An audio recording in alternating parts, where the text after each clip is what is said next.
RTL Matin.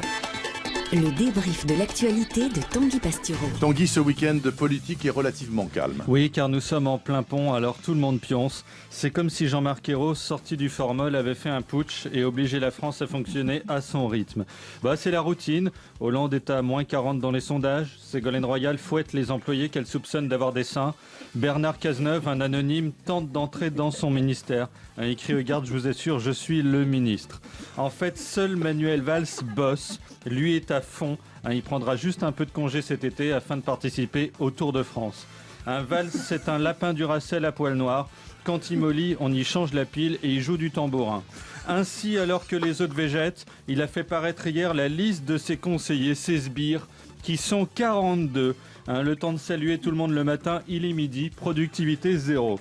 Ayrault en avait 9 de plus, 51 gus, qui vivaient dans un grand dortoir où il sciait des bûches de 10 à 16 heures. Alors Valls, qui est beau comme une Séat lustrée à la peau de mouflon, a donc choisi parmi les millions de Français qui rêvent de le toucher dans un sauna libertin, les 42 vénards qui vont bosser avec Dieu, c'est-à-dire lui. Avant, il a vu Hollande, qui lui a dit: bon, tu sais Manu, mon mandat c'est la déconne, j'ai que des ministres avec des noms à se pisser dessus, Lebranchu, Sapin, Désir, Braillard, il manque Pompon qui était dans la classe sur la 3 en 87, mais il a pas voulu. Bref, il faut que Valls fasse du gag, parce que lui-même est drôle comme un hiver en Sibérie.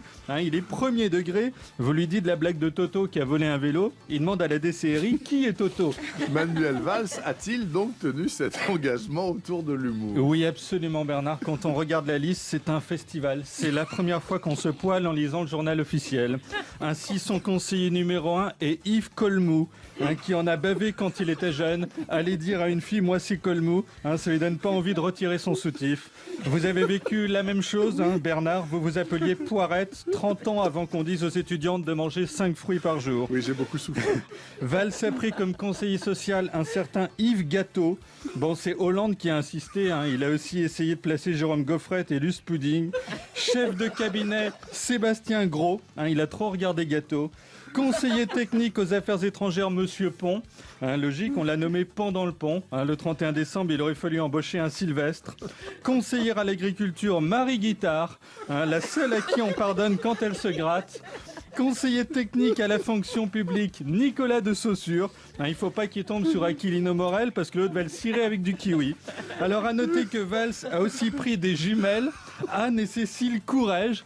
Dommage, les frères Célio prenaient moins cher. Il y a aussi une Aurélie Lapidus. En fait, il manque qu'un Dior et on est au bon marché. Enfin, Loïc Rocard, le fils de Michel Rocard, a été pris. Alors lui aussi a souffert. Enfant, son père lui chantait des berceuses de 2h40. Et si vous vous appelez Boulon, Pneu ou Cake, un conseil, envoyez vite un CV à Manuel Valls. Merci beaucoup Tanguy, j'ai rien à dire. Alors ça. Il est 9h37.